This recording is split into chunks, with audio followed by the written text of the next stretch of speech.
Oh, I have got a delicious woman on today, and I'm so happy to reconnect with her. We've worked together in the past, and it's always an honor to spend time with Iris Benrubi. Well, thank you, Mal. I'm so happy to be here. Thank you for Oh, having me on. no, you're just such a delight. I didn't know you were such a smart cookie. You're a Mensan with a Oh. master's degree in counseling psychology. She has spent the last 16 years coaching and counseling men and women from all walks of life and from all over the world in finding love. Iris is a #1 Amazon best-selling author of Lonely and Single to Loved and Adored, and is an inspirational and charismatic keynote speaker, and is renowned for her no-nonsense approach spiked with humor and wit. Iris has made guest appearances on Slice TV and the Woman's Network TV.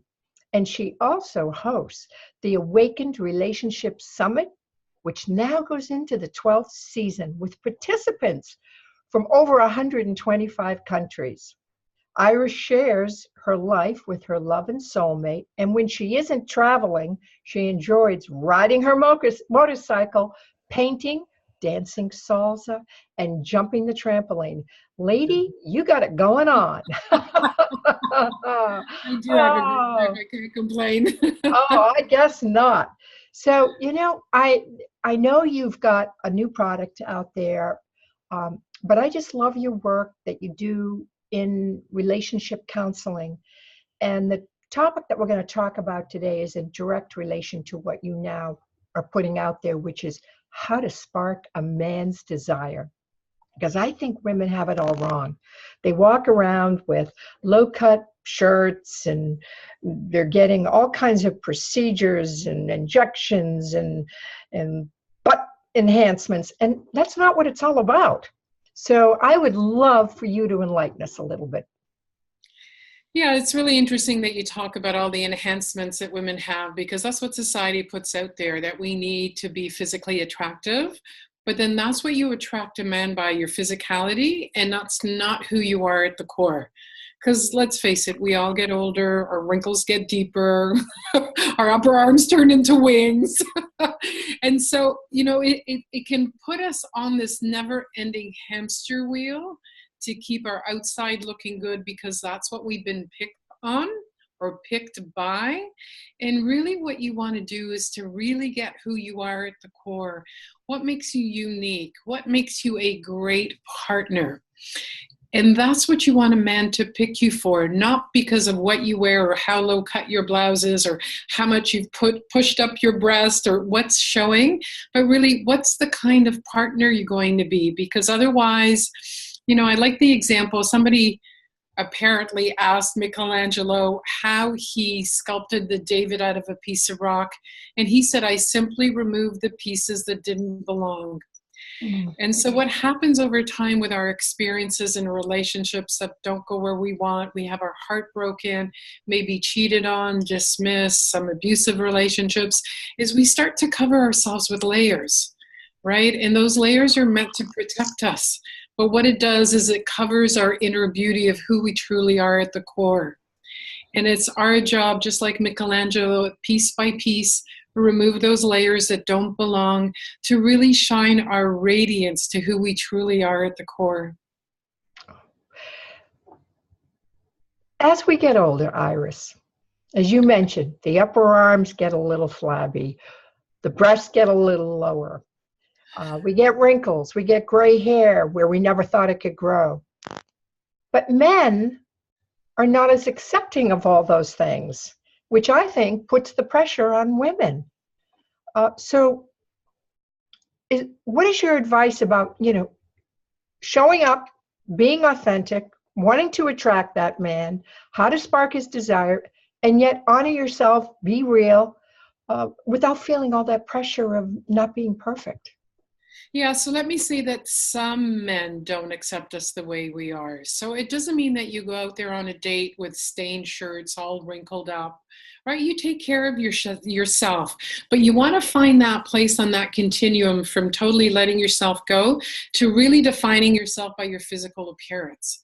So someplace in the middle is taking care of yourself and showing up as the best you, but also means the best you in your personality.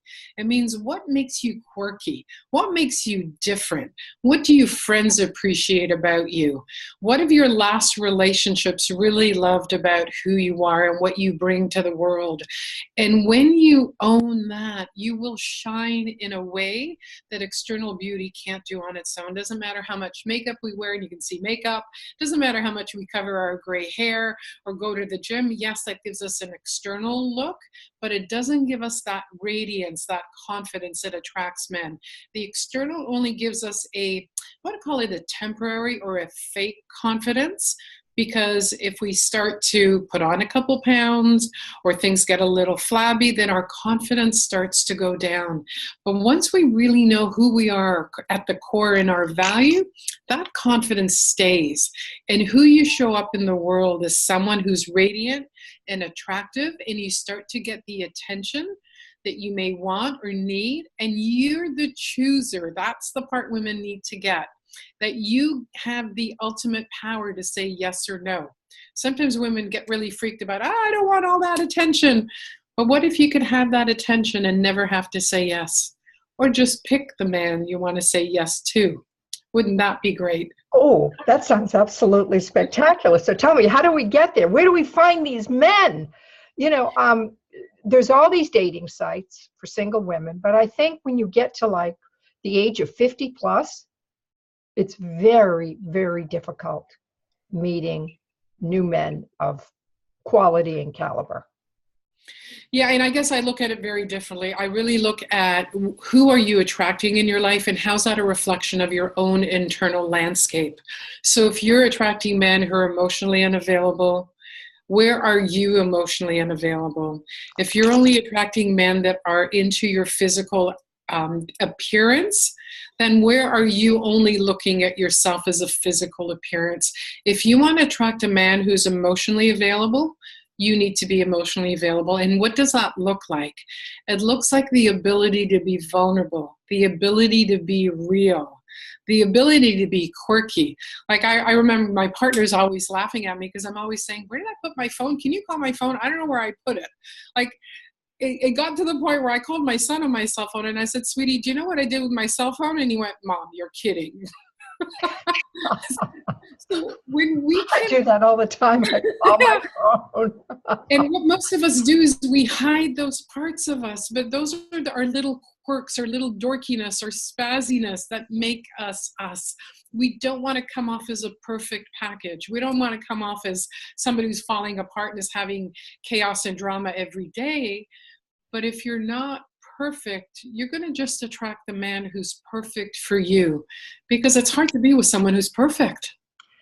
Now, from my own personal experience, I know some really great women that are single, that are 50 plus. They're really great women. They just can't seem to even find men on these dating sites. That what shows up is like, oh my God, are you kidding? So are there any tips about that? Yeah, I have a lot to say. I think generally on the freer sites, it's going to be more difficult to find the kind of man you want. Doesn't mean it's not possible. I have clients who have found on the free site, but when it's a paid site, men tend to be more serious, just like the women. That's the first thing. Second thing is you need to get really clear about the kind of man that you're looking for, and you need to know how to verbalize it in a online profile that will attract the kind of man that you want and deter the kind of men you don't want. I'll give you my own example.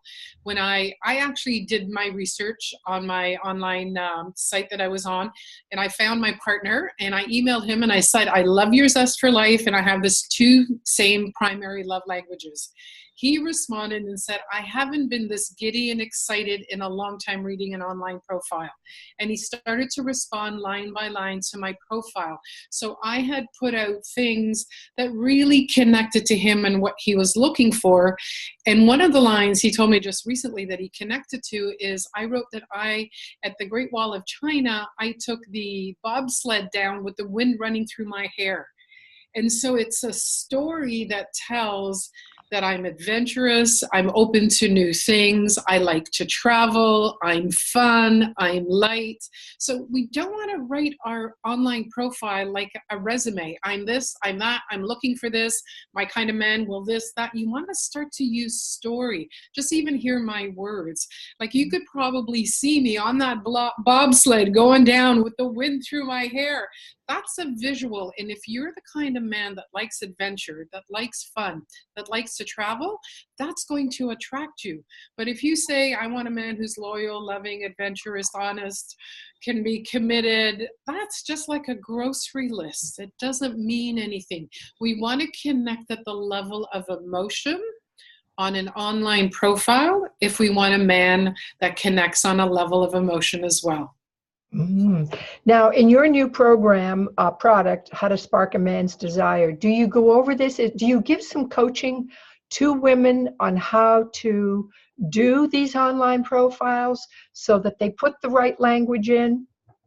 Yes, actually, I teach you exactly how to write that profile, how to get clear on what it is that you want so that you can, one, be honest with yourself, really own the kind of man that you're looking for. Like one woman I'm working with says, I don't want to live with a man. I've been on my own for many years and I want to stay alone, but I want a companion. And so just owning that, when you really know what you're looking for and you're honest with yourself, one, you can verbalize it in your profile, and you can also verbalize it when you're with a man. You can talk about it. So it gives you the words, and it'll give you an easier time to make a decision. Should I stay or should I go? Is he the right man for me? Love it. You mentioned just a few minutes ago about love language when you were creating your profile. Can you go a little deeper into what that love language is?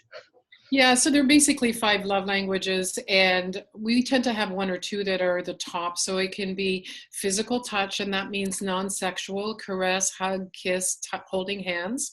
There's quality time, so spending time one-on-one, not by the TV, but actually focusing on each other. Words of affirmation, so letting another person know how much you mean to them, or let them letting you know how much they appreciate who you are, how you make them feel. Another one is acts of service, so getting up for your partner and making him a cup of tea, or for you, if that's your love language, is having your partner make you a cup of tea or take out the recycling. And the 5th, or it could be opening the door, making plans. And the 5th one is gifts. And I say it doesn't have to be big gifts. It could be, oh, I know you love teddy bears, and I was at the dollar store and I saw a teddy bear and I bought it for you. So when you're clear on what your love language is, I can tell you that my partner and I, our 2 top love languages are physical touch and quality time. And it's so easy because I remember being with a partner who didn't have physical touch as his primary love language. And I would caress him and he would say to me, would you stop it? You've already taken off a layer off my skin. It would be like, oh. But then when I'm with a man who loves to touch, and we're always touching in bed, our foot might be touching, or when we're walking up, we're always reaching towards each other to hold hands. There's always a touch happening, and it's natural, and it feeds us. So it means that we're regenerated, we're feeling full in our relationship, our needs are being met.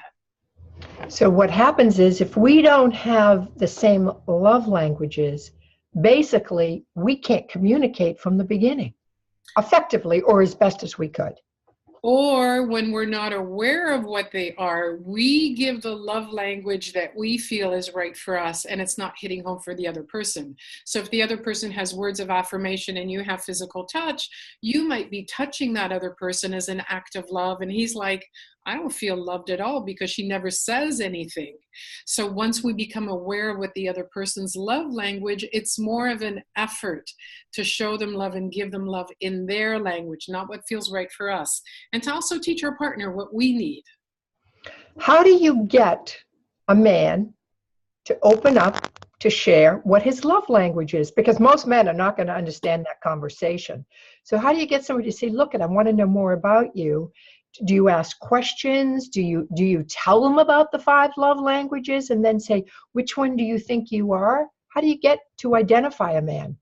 Yeah, so first of all, when women are trying to get to know a man, do it from a place of curiosity. So I would even start with a conversation like, you know what, I just found out about this thing called the 5 love languages. And I really figured out that out of these 5, my first love language is love, love, physical touch. You know, if you could pick one of these and your prospective partner could only give you one, what would be your favorite one? And you can just be playful with it. Mhm. Love it. Love it. Everything is, relationships are almost a little bit of a scientific approach. You know, you've got to be equipped. You can't just jump in anymore. You need to kind of know what you're doing and understand how the other person thinks and processes emotionally in order to really have a good bond. Yeah, I'm going to say that our society's really changed and that the reason for pairing up has changed. You know, a couple generations ago, it was survival. Men went out to work, women took care of the 14 kids and cooked and cleaned. Now where both partners will work, and it doesn't matter whether you're gay or whether you're straight, often both people in a relationship work. And so what we're doing is to find someone who, I want to say, completes us, but completes us not in a different way because we're deficient, but it amplifies us. It allows us to be more of who we are. It creates a place of emotional safety rather than functionality, which what it was a couple generations ago. Right now we have a whole lot more choice, even the choice to divorce, which they didn't have a couple generations ago. So we get a lot more picky, and because we have a lot more choice, we need to get a lot more savvy about what does it take to make a relationship work. If he's what I call a distancer, so he keeps himself apart, and you're a pursuer, you chase a man, then you want to figure out what do you do to soothe yourself and how do you speak to him in a way that has him step in and take care of you without him feeling suffocated. So we just need to get more savvy, and there's so much information out there. With a few skills, you can learn to start to change the kind of men that you pick, the kind of men that you allow into your life, how you communicate to them in a way it comes from your being. So it's a very calm, confident place to ask in an assertive way to get your needs met. And then you get to see, can he step in or not? Is he willing or not? And then you get to make the decision. I've made it clear what I need. I think I've expressed it in a way that's very adult. And he's either stepping into it, and a man that was really interested in you and capable will step in and give you what you need. Because a good man wants to make a woman happy. And if he's not, then it's next. Mm. You mentioned distancer, pursuer. How many profiles are there of men or women? You mentioned that the man might be a distancer, the woman might be a pursuer. Are there, a half a dozen different types of profiles that men and women fall into, or is just this some of your terminology that you use with your clients? Yeah, so there's basically 4. If you grew up in a home where you knew your parents had your back, you were comfortable, you were lovable, you grew up into an adult that's lovable, your partner's going to stay, you're comfortable with conflict because you're going to work that out. And I'm going to say there's very few of us, and that's a secure attachment style. One of the other ones is where parents were emotionally available sometimes and sometimes not. And it could be they had their own mental health issues. They could be their own families they grew up in, or they were both out working, busy putting food on the table. So you were always gauging as a child, can I go up to my mom and get what I need? Is she going to be angry? Is she going to dismiss me? Is she going to give me a hug? You're always wondering. You're always in self-doubt, never really sure. And so you grow up into an adult that's always gauging your man. Is he going to be there for me? Am I lovable? Am I enough? Is he looking for something else? Am I going to lose him? Is he going to find someone else? And so that's the anxious attachment style. The third one is parents who weren't there for you. You knew you were on your own. You couldn't count on them. And it could be abusive. It could be just emotional unavailability. And so you became highly self-sufficient and independent. And you tend to function with this kind of bubble around you, and you tend to keep people at arm's length. And when people get really needy, you feel suffocated. And that's the avoidant attachment style. And if you come from trauma, you have both the push and the pull, the anxious and the avoidant. And let me say that all of us have pieces of all of those, the secure, the anxious, and the avoidant.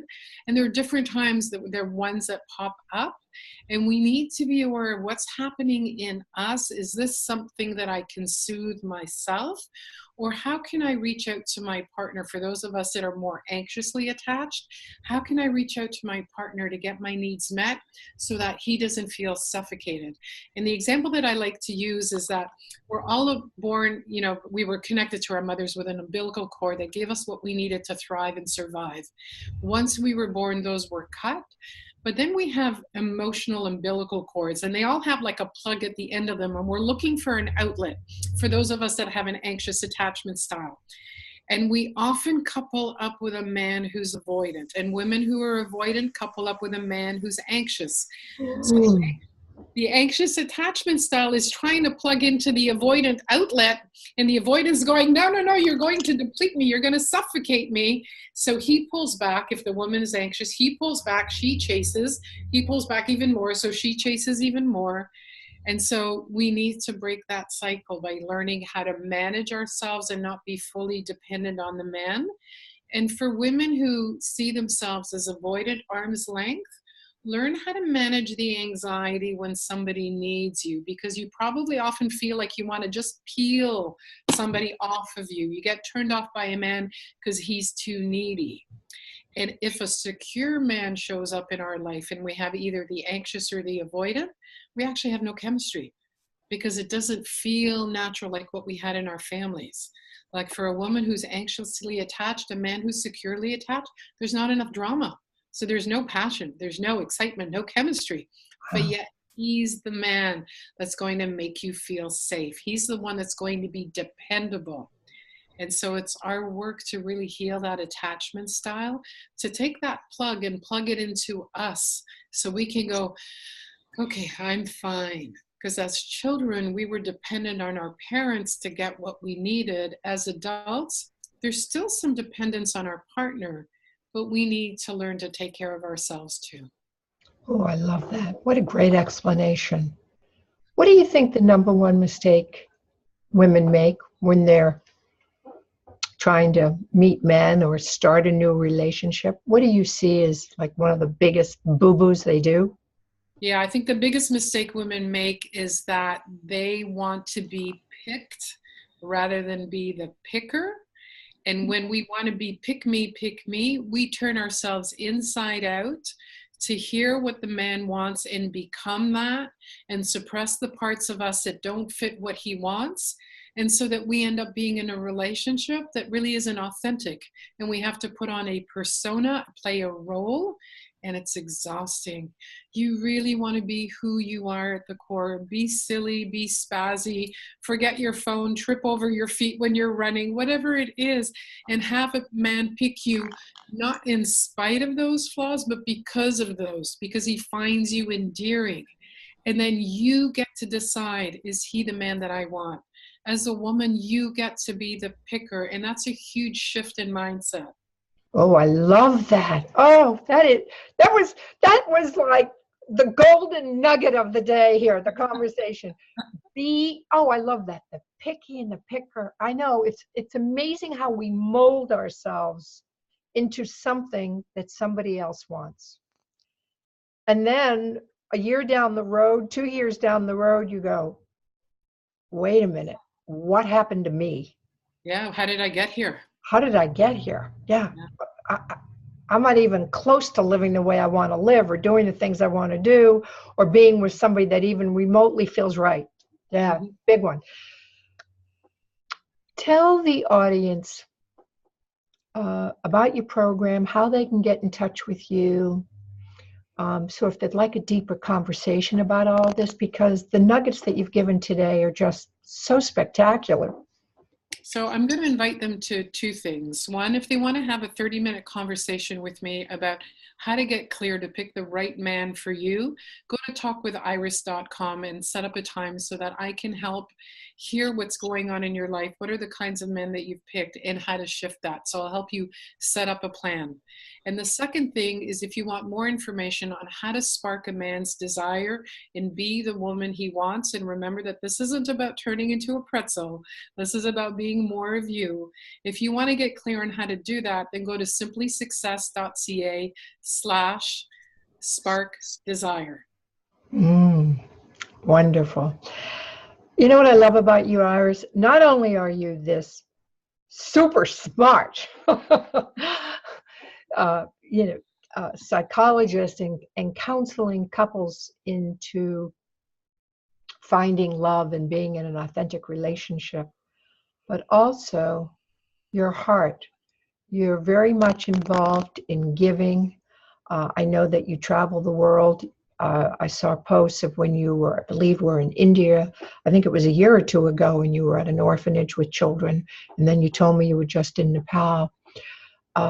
Just beautiful work. Look, at any time you need an extra pair of hands on one of those missions, reach out, girl. I will go, because I think part of our lives is about giving.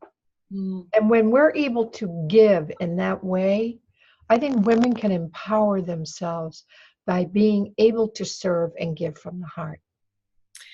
Yeah, and you and I talked just before this started, and we talked about the poverty in so many developing countries, and often the problems that we have here are first world problems. And when we can get that into perspective and get that we have the opportunity to learn the skills on how to shift our wounds, on how to pick the right man, then it starts to become a little lighter in our world, and we realize how much more we have to give people that don't have the same opportunities that we do. So I'm hand in hand with you, Mel, on that. Yeah, anytime, girl. I'm available. I love connecting with you. It's always a joy. And thank you so much for fitting this in today. Beautiful, beautiful conversation. Thank you. Awesome.